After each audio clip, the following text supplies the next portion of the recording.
अस्सलामु अलैकुम वरहमतुल्लाहि वबरकातुह। बिस्मिल्लाहिर्रहमानिर्रहीम।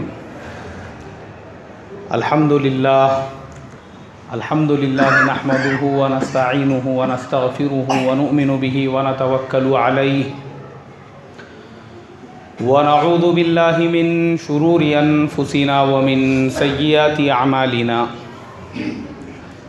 मन यहदिहिल्लाहु फला मुदिल्ल लहु व मन युद्लिलहु फला हादिय लहु व नशहदु अल्ला इलाहा इल्लल्लाहु वहदहु ला शरीक लहु व नशहदु अन्न सय्यिदना व मौलाना मुहम्मदन अब्दुहु व रसूलुहु अल्लज़ी उरसिल बिलहक़्क़ि बशीरन व नज़ीरा।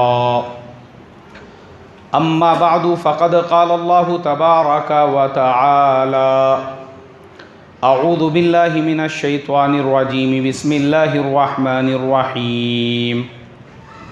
या अय्युहन नासु तक़ू रब्बकुमुल्लज़ी ख़लक़कुम मिन नफ़्सिन वाहिदह व ख़लक़ मिनहा ज़ौजहा व बस्स मिनहुमा रिजालन कसीरन व निसाअ वत्तक़ुल्लाहल्लज़ी तसाअलून बिही वल अरहाम इन्नल्लाह काना अलैकुम रक़ीबा। सदक़ल्लाहुल अज़ीम। मोहतरम भाइयों, बुज़ुर्गों, दोस्तों, आज हमारे मुसलमान समाज के अंदर शादी बियाह और निकाह के बाद के जो मसाइल है वो इतना पेचीदा मसला बन चुका है। अभी 3 दिन पहले की बात है, महाराष्ट्र का एक ज़िला, तकरीबन वहाँ पे 60-70% आबादी मुसलमानों की, दामाद और ससरे के दरमियान में कुछ तेरी मेरी हो गई मसाइल को लेकर, क्योंकि आज हमारी जो शादियां हैं वो खिलाफ सुन्नत है।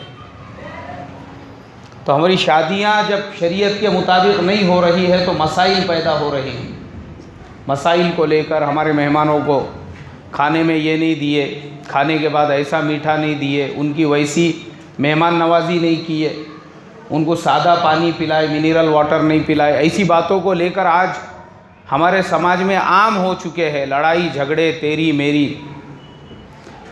तो वहाँ पर भी दामाद और ससरे के दरमियान ऐसे कुछ मसाइल को लेकर मुआमलात बिगड़े और नौबत यहाँ तक पहुँची कि जब ससरे और दामाद के बीच में लड़ाई झगड़ा हुआ तो वो दामाद के हाथों से ससरे का कत्ल हो गया और ससरे की वहीं पे जान चली गई। ससरे की जान जाने के बाद में फिर पुलिस ने ससरे के कत्ल के इल्ज़ाम में सिर्फ दामाद को नहीं, दामाद के सारे भाइयों को, दामाद के वालिद को, उनके और 2-4 रिश्तेदारों को उठाकर उनके ऊपर कत्ल का इल्ज़ाम लगाकर उनको सलाखों के पीछे डाल दिया। ये एक गांव का, एक बस्ती का, एक जगह का मसला नहीं है, ये हमारे हर गांव का, हर बस्ती का, हर महल्ले का मसला हो चुका है कि भाई मुसलमानों में ये मसले मसाइल क्यों पैदा हो रहे हैं। हमारे जो निकाह है, हमारी जो शादियां हैं वो सुन्नत के मुताबिक क्यों नहीं हो रही है। आज ये मसाइल क्यों पैदा हो रहे हैं, इसके बहुत सारे रीज़न हैं। आजकल हमारे जो नौजवान हैं वो ये नहीं सोचते हैं कि भाई देखो, शादी के बाद की आपकी जो ज़िंदगी है, शादी के पहले की ज़िंदगी कितने साल की है आपकी? 20 साल, 22 साल, 25 साल। लेकिन शादी के बाद जो आपकी ज़िंदगी गुजरने वाली है, आप दादा बनेंगे, नाना बनेंगे, वो 40 साल, 50 साल, 60 साल की ज़िंदगी हो सकती है। आपको अपने बीवी के साथ में गुजारना है, जो आपके ज़िंदगी की एक लाइफ पार्टनर रहेगी, आपकी रफ़ीक़ हयात रहेगी।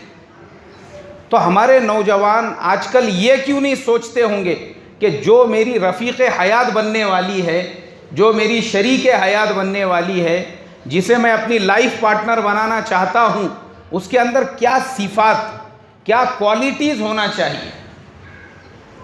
अब हमारे नबी अकरम सल्लल्लाहु अलैहि वसल्लम ने फरमाया कि तुम दीनदारी को तरजीह दो। नेक बीवी की फजीलतें बयान की कि अगर बीवी नेक होंगी तो उस इंसान को ऐसा समझना चाहिए कि दुनिया में ही अल्लाह ने जन्नत अता फरमा दी। और अगर बीवी ना फरमान है, नहीं मान रही है, तो वो बीवी इस इंसान के ज़िंदगी को जहन्नुम बना देगी। और उसके बाद ये मसाइल जो पैदा होने वाले हैं वो इसीलिए पैदा होंगे। अब आज क्या हो चुका है, हम लोगों ने, हमारी क्वालिटीज़ अलग अलग है। एक तो वो नौजवान है जो माँ बाप के एतबार से शादी करना चाहते हैं, माँ बाप ने जो रिश्ता जहाँ पे देख लिए ठीक है वहाँ पे शादी करेंगे। लेकिन माँ बाप की जो चॉइस है, माँ बाप की जो पसंद है वो ये है कि भाई हमारा ऐसे घराने में रिश्ता हो जो पैसे में, दौलत में, माल में, हर चीज़ में हमारे से 4 कदम आगे हो। अब चाहे लड़के वाले हो, लड़की वाले हो, नज़रिया ये बन चुका है दौलत वाले चाहिए उनको। गरीब घराने में वो ना अपनी बेटी देना चाहते हैं और ना ही गरीब घराने की बेटी करना चाहते हैं। वो वजह से मसाइल पैदा हो रहे हैं। अब जब दौलत वाले घराने में देंगे, वो हज़रत शेख ज़करिया रहमतुल्लाह अलैह ने फ़ज़ाइल सदक़ात के अंदर लिखा हुआ है कि अमीर घराने में शादी कराने के क्या क्या नुकसान हैं। आपने अपनी बेटी बड़े घराने में दे दी, वो बड़े लोग हैं, आपने देखे कि भाई ऐसे घराने में मैं अपनी बेटी दूं जो अपने से 10 कदम आगे हो, माल में, दौलत में, हर चीज़ में, लेकिन आप उनकी बराबरी नहीं कर सकते। अब जब आप उनकी बराबरी नहीं कर रहे हैं तो आपके बेटी पे जुल्म किया जा रहा है। अब आपकी बेटी घर पे आ गई, माँ बाप के घर पे, मायके में, छुट्टियों के अंदर, और जब वो ससुराल वापस गई तो उसकी सास, उसकी ननंदे, उसकी दूसरी भावजे ये एक्सपेक्टेशन, ये उम्मीदें रखते हैं कि ये जब आए तो हमारे लिए कुछ ना कुछ हदिया, तोहफा वहाँ से लेकर आए। अब वो बेचारी गरीब घराने की है, वो नहीं लेकर आ रही है, उसको ताने दिए जा रहे हैं। देखिए हमारी बड़ी बहू ये जब अपने मायके से आती है तो इतना बड़ा पिटियारा भर के जो है मिठाई लेकर आती है, सबके वास्ते हदिये लेकर आती है, ज़ेवरात लेकर आती है। और ये मनहूस बोले, जब भी माँ बाप के घर पे जाती, इसके माँ बाप भी कैसे है क्या मालूम, इसको वैसी भेज देते खाली हाथ। ये हमारे ज़माने के बूढ़ियों का मसला है। ये गलती आपकी है। आपको गरीब बच्चे पसंद नहीं आ रहे थे, गरीब दीनदार घराने के लड़के नहीं पसंद आ रहे थे, गरीब घर में अपनी बेटी नहीं देना था, गरीबों के रिश्ते आए तो आपने रिजेक्ट कर दिए थे। लेकिन पैसे वालों के घर में दिए, अब वो आपके बच्ची को, बिचारी को कुड़ कुड़ के वो सारी चीज़ें बर्दाश्त करना पड़ रही है। और ऐसे ही वो नौजवान जो बड़े घराने की लड़की करना चाहते हैं, उनको लगता है कि भाई ससरे साहब को एक फ़ोन करे तो उन्होंने हमको ले जाने के वास्ते कार भेज देना चाहिए, अपने को ऐसा ससरा चाहिए। बोले वो वैसा ससरा नहीं चाहिए, पीएमटी की बस में बैठ के आ रहे बोले बाबा, हाँ वैसा ससरा नहीं चाहिए अपने को। क्या लगाया रे बोले, इन्हें घड़ी घड़ी इसको कार होना बोलते। पीएमटी की बस वाला ससरा नहीं चाहिए और ऑटो रिक्शे वाला भी नहीं चाहिए। आज के नौजवानों के एक्सपेक्टेशन ऐसे। एक साहब मिले मुझे, मैं एक शहर में सफ़र पे गया था, वो मेरे से उम्र में 5-6 साल बड़े हैं, लेकिन अभी तक शादी नहीं हुई उनकी। मैं बोला क्या चीचा बहुत लेट कर दिए, कर देना था अभी तो भी। मैं बोला नहीं तो हमारे बच्चों की उम्र हो गई अब। अरे नहीं बोले यार, मेरे को कहीं की लड़की पसंद नहीं आ रही है। रुको, मैं बोला और 2-4 साल, फिर अब जन्नत में जाके काम निपटा देना। अब दुनिया में तो खरा दिख रहा नहीं तुम्हारा, कुछ पसंद ही नहीं आ रही है उनको यहाँ पे ज़मीन के ऊपर। नहीं बहुत देखे बोले यार, वो अब परसों गए थे बोले फलाने गाँव को हम एक लड़की देखने को, बीएड है बोले वो, मगर क्या है परमानेंट नहीं है बोले वो, इसके वास्ते कुछ जमा नहीं वहाँ पे हमारा। यानी मकसद सिर्फ ये है कि चाहे बीवी भी अगर मिले तो वो या तो कमाने वाली होना चाहिए, या तो पैसे वाली होना चाहिए, या तो दौलत वाली होना चाहिए। और जब ऐसे घरानों में हमारे नौजवान रिश्ते देखते हैं, उनकी हालत देखो कैसी होती है। जैसे धोबी का कुत्ता रहता ना, घर का ना घाट का, वो हाल करोड़पति घराने के गरीब जवाइयों का। गोश्त लाने का है, भाईजान को भेजो ना, भाईजान वो 15 किलो गोश्त लेके आओ ज़रा, यहाँ मिलता नहीं बराबर से, तुमको वो फलानी जगह पे जाना पड़ेगा। अब क्योंकि सारे साले दा करोड़पति है, ससरे साहब बोल नहीं सकते, वहाँ मुँह ही नहीं खोल सकते। अब भाईजान का इस्तेमाल जो है एक नौकर के जैसा हो रहा है। भाईजान वो टमाटे कम पड़ गए बोलते, यहाँ मिल रहे नहीं बराबर से, जाओ फलानी जगह लेके, हर काम के लिए। क्यों? आपने अपने हाथों से अपनी इज्जत का खराबा की, और बीवी की सारी बातें आपको बर्दाश्त करना पड़ेंगी। हज़रत शेख ज़करिया ने बड़े अच्छे अंदाज में लिखा हुआ है फ़ज़ाइल सदक़ात के अंदर के, मालदार घराने की लड़की अगर आदमी तलाश करेगा तो फिर हालात कैसे कैसे होंगे, क्या क्या उसको भुगतना पड़ेगा। वो बीवी सुनेंगी भी नहीं, इसकी मानेंगी भी नहीं, इसको उसने जैसा बोली इसको मानना पड़ेगा, क्योंकि इसको मालूम है अगर मैंने ज़्यादा कम करा अगले खल्ले से जवारी बाजरी आना बंद हो जाएंगी बोल के, ससरे के घर से चावल के थैले आना बंद हो जाएंगे फिर ससरे के घर से। परेशानी का मसला है, इसलिए किसकी सुन के चलो? बीवी की सुन के चलो, बीवी की मान के चलना पड़ेगी। और याद रखो, मैंने देखा हूँ जो लोग पैसे वाले घरानों में निकाह करना चाहते हैं कि भाई हमारा ससरा करोड़पति हो, वो बेचारे का उसके ससरे साहब दूसरे रिश्तेदारों के सामने तारुफ कराना भी पसंद नहीं करते। कोई शादी है, कोई फंक्शन है, कोई प्रोग्राम है, तो ऐसे वक्त में जो करोड़पति दामाद है उनका तारुफ कराया जाता है। हमारे ये दामाद साहब से मिलिए, माशाअल्लाह इनका कपड़े का होलसेल कारोबार है। ये दामाद साहब से मिलिए, इनके गाड़ियाँ चलती है। ये दामाद साहब से मिलिए, कम से कम इनकी 60-70 एकड़ ज़मीन है, 25 एकड़ में इनका मल्ला है, खुद की बौड़ी है खेत के अंदर। वो ऐसा तारुफ कराएंगे। और जो गरीब रहेगा बेचारा, रिक्शा चलाने वाला है या इसने जो है कर दिया था, वैसे को बोलेंगे अरे तुम जाओ ना यार वो चूल्हे के पास, देखो ना अंगार बुझरी ना, उसके नीचे की लकड़ियाँ लगाओ बराबर वहाँ जाके। उसका तारुफ कराना भी पसंद नहीं करेंगे। और ऐसा गरीब दामाद अगर अपने ससुराल में पहुँच गया कोई शादी के प्रोग्राम में या छुट्टियों के मौके पर, उसके साले वो खुद एक दूसरे से कहेंगे, अब वो देखे उन्होंने रिक्शे में से उतर रहा है तो दूर से ही बोलना शुरू करेंगे, अरे यार ये आ गया देखो, फिर है क्या, अपने आधा डजन बच्चे लेके खाली रास्ता देखता ये। हमारे घर पे कोई प्रोग्राम रहना, कोई फंक्शन रहना, 15 दिन पहले आ जाता बोले। ये इज़्ज़त क्यों, ऐसा हाल क्यों हुआ? इस वजह से हुआ आपने अल्लाह के नबी सल्लल्लाहु अलैहि वसल्लम के हदीस को क्या किया भाई?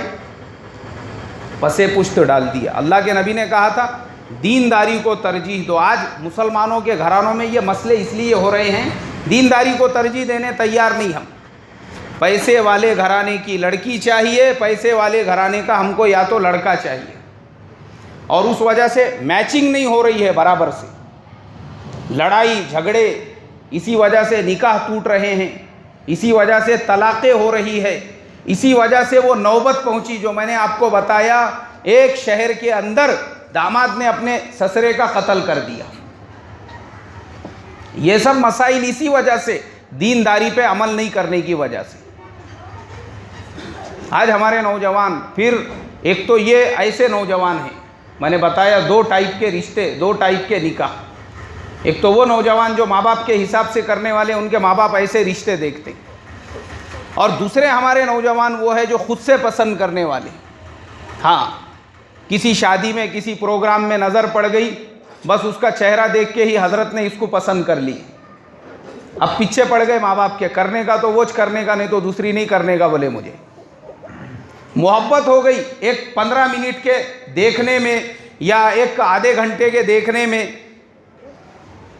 अरे तुमको उसके साथ पूरी ज़िंदगी गुजारने का है तो तुम उसके अंदर की पहले सिफात देखो। क्या देखेंगे उसके अंदर की? उसके अंदर की दीनदारी देखो। खाली चेहरा और खूबसूरती ये कुछ भी नहीं है, ये कोई मायने नहीं रखता।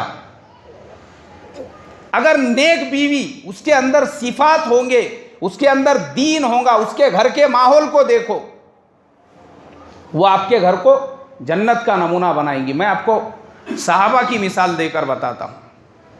देखो, नेक बीवी जब होती है वो कैसे घर को जन्नत का नमूना बनाती है। अल्लाह के प्यारे नबी सल्लल्लाहु अलैहि वसल्लम के ज़माने में एक सहाबी मजदूरी का काम किया करते थे। सुबह सुबह उठे, बाज़ार की तरफ निकले, बीवी ने उनको रवाना किया। अब बाज़ार में गए, दिन भर देखे तो कहीं पे कुछ काम नहीं मिला। अभी हमारे यहाँ पे भी होता है ऐसा, आप लोगों ने देखे होंगे, यहाँ कोंडवा के बस स्टैंड के सामने और एरोड़ा के अंदर जो है बहुत सारे मज़दूर लोग, मुझे लगता है हड़पसर में भी कहीं पे खड़े होते होंगे सुबह सुबह के टाइम पे। अब बहुत सारे लोग आते जिनको घर पे कुछ काम कराने की ज़रूरत है, वो मज़दूर लोगों को लेकर जाते। अब उनमें बहुत सारे मज़दूर ऐसे होते हैं बेचारे जिनको कुछ काम नहीं मिलता, तो वो अपने घरों को वापस चले जाते। तो ये अल्लाह के नबी सल्लल्लाहु अलैहि वसल्लम के ज़माने में भी था। वो सहाबी भी बेचारे मजदूरी का काम किया करते थे। वो गए, कहीं पे उनको कोई मजदूरी नहीं मिली, और जब मजदूरी नहीं मिली उसके बाद में वो शाम में अपने घर पर खाली हाथ वापस लौट गए। बीवी ने पूछा कुछ काम वगैरह नहीं मिला था? बोले नहीं, आज कुछ भी काम नहीं मिला। चलो ठीक है, अल्लाह जिस हाल में भी रखे। उन्होंने अल्लाह ताला का शुक्र अदा किया। अब घर में कुछ भी नहीं, खाने पीने के वास्ते फाका हो गया। और फाका होने के बाद में दूसरा दिन निकला, फिर सुबह में उठे दूसरे दिन, और उठने के बाद वापस से काम की तरफ, नमाज वगैरह तमाम चीज़ों से फारिग होने के बाद में निकले काम की तरफ। बीवी वापस से उनको दरवाजे तक रुखसत करने के लिए आई। अब दूसरे दिन भी दिन भर इन्होंने कोशिश की है, इनको कहीं पे भी काम नहीं मिला। दूसरे दिन भी अपने घर पे वापस आ गए और दूसरे दिन भी फाका करना पड़ा। अब देखो, बोलना आसान है, फाका करना पड़ा बोल के। हमारे ज़माने में ये हाल है, अगर चाय टाइम पर नहीं मिली तो आदमी बावलाटे जाता। फिर हाँ, चाय भी अगर टाइम पे नहीं मिली तो कप तश्तर या पटकना शुरू कर देता। क्या लगा के रखे बोले, या फिर चाय अपने मिजाज के मुताबिक ना मिले। काय के मुताबिक ना मिले? मिजाज के मुताबिक।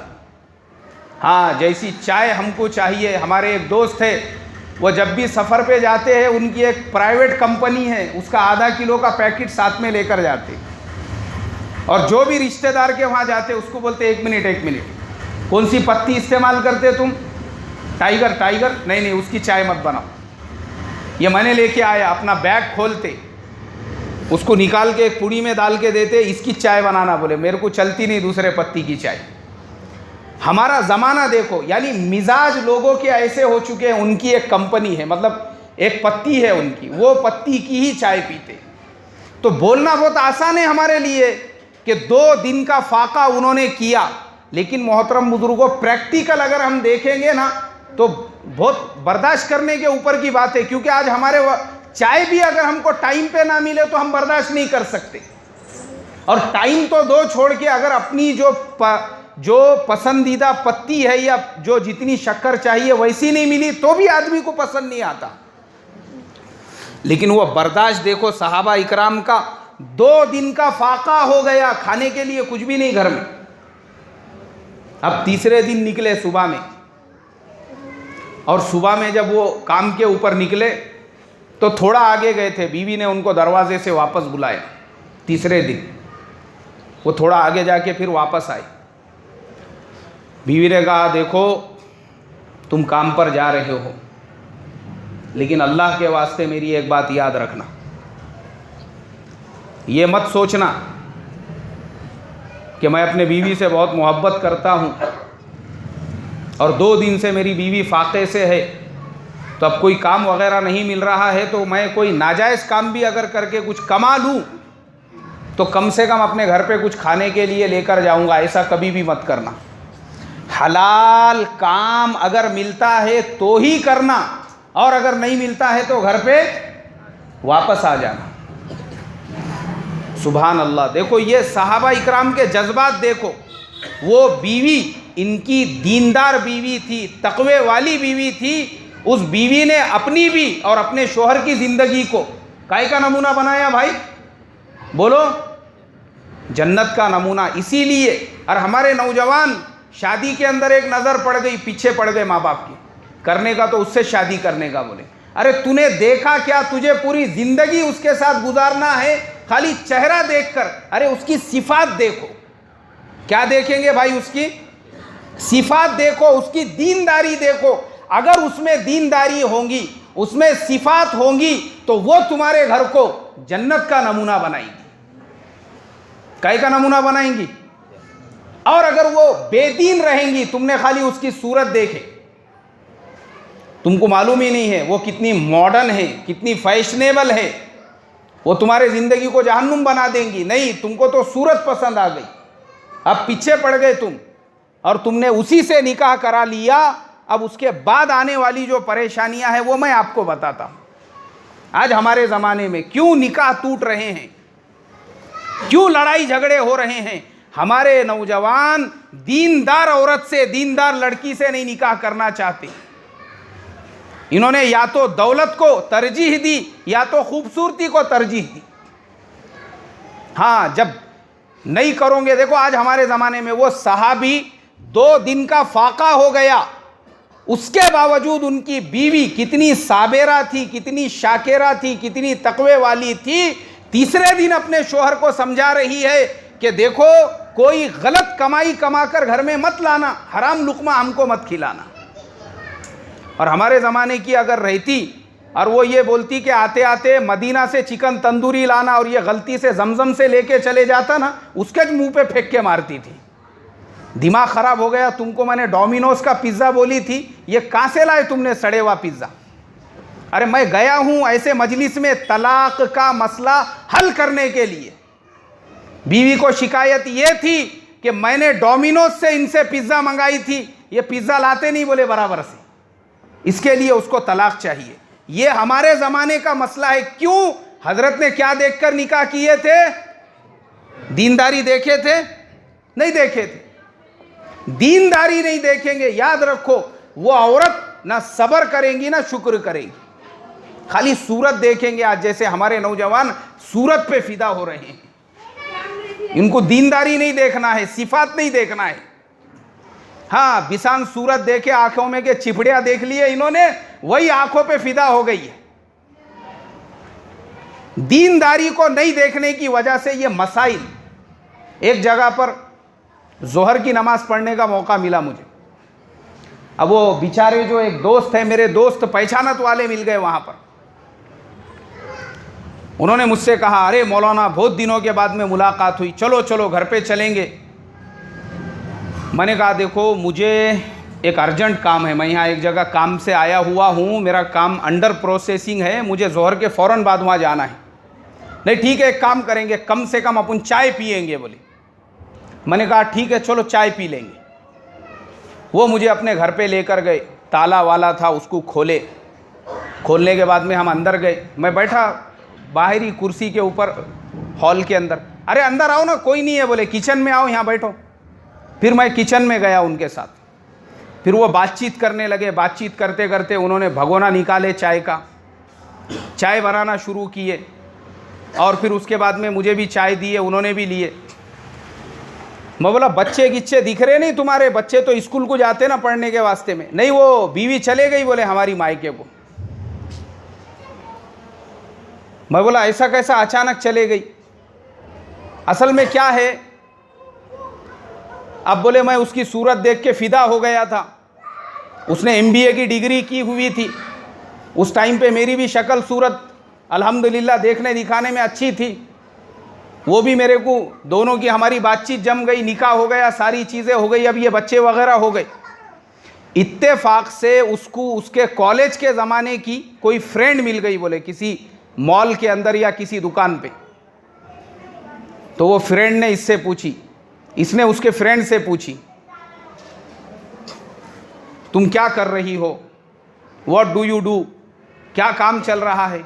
या I am working with Microsoft company, मैं फलाने IT कंपनी के अंदर काम कर रही हूँ बोले। Wow, you are doing very well done job, तुम तो बहुत अच्छा काम कर रही हो। And what you are doing, तुम क्या कर रही हो? ये सेमड़े मेमड़े मेरे दोनों साथ में हैं, इनको संभाल रही बोले। इन्हें हगा तो इसकी धुला रही हूँ, इसके नाक में सेमड़ आ गया तो उसकी पोंछ रही हूँ नाक। ये काम है मेरे पीछे। अरे तुम तो एकदम ब्रिलियंट स्टूडेंट थी हमारे कॉलेज के ज़माने की, और तुम ये क्या कर रही हो? बोले बच्चों की नाक साफ कर रही हो, एक की फालियाँ बदल रही हो, तुम्हारा जो टैलेंट था उसका इस्तेमाल नहीं कर रही हो। उसने उसके अंदर की जो बुझे हुई आग थी उसको दोबारा भड़का दी उसने। अब बीवी आई घर के ऊपर और उसने कहा शोहर से, बोले मैं जॉब करना चाहती हूँ। अब वो जो शोहर है बेचारे, मेरे जो दोस्त है, वो करोड़पति आदमी है। वो हर मदरसों को महीने में हज़ारों की क्वांटिटी में चंदा देते हैं। उनको ज़रूरत ही नहीं है जॉब वॉब कराने की। माशाल्लाह उनके बिजनेस जो है ना वो ऐसे सेट है हर जगह पर। उनको खुद को कुछ करने की ज़रूरत भी नहीं है। उन्होंने कहा देखो अपने को क्या ज़रूरत है जॉब वगैरह करने की? ये जॉब वगैरह कौन सी औरतें करती है? जो मिडिल क्लास औरतें होती है, जहाँ पे हस्बैंड की सैलरी अगर पूरी नहीं रही है तो दोनों हस्बैंड वाइफ मिलके जॉब करते हैं, घर चलाते हैं। जॉब किया जाता है घर चलाने के वास्ते। तुमको कोई ज़रूरत है घर चलाने के लिए?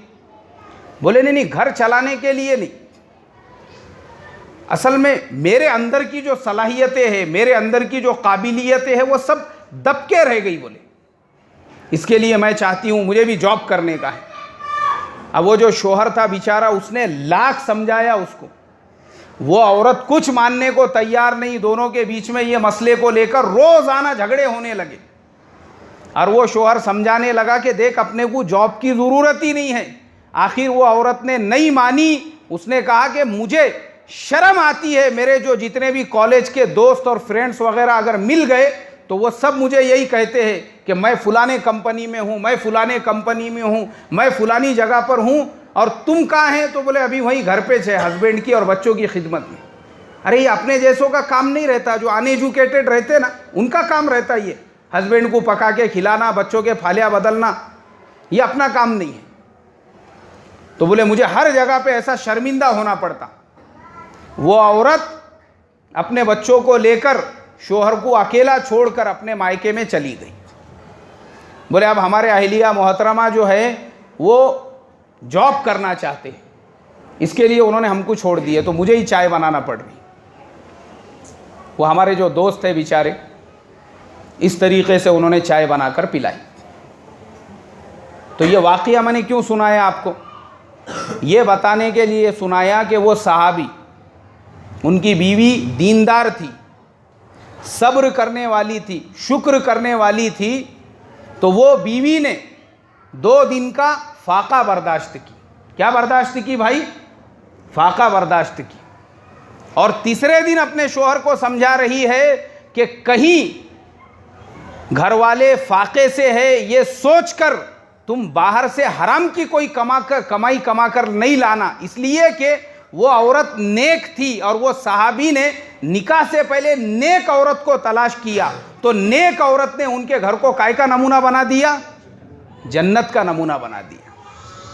और आज हमारे ज़माने में ये मसले जो पैदा हो रहे हैं, इसलिए कि हमारे नौजवान या तो सूरत पे फिदा हो रहे हैं या तो दौलत पे फिदा हो रहे हैं।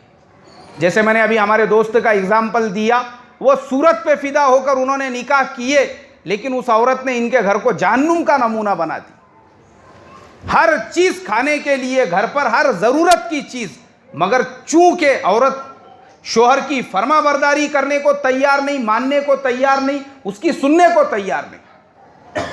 तो जो औरत, अगर आप निकाह करने से पहले सब्र वाली, शुक्र वाली, दीनदारी को तरजीह नहीं देंगे ना, ये मसाइल पैदा होंगे। हाँ, आप हज़ारों कोशिशें करेंगे उसके लिए, मेहनतें करेंगे, पूरी सैलरी उसके हाथ में देंगे, उसके मोबाइल में हर महीने 500-500 का रिचार्ज, और उसकी हर ज़रूरत पूरी हो रही है, उसके बावजूद वो नाशुक्री करेगी।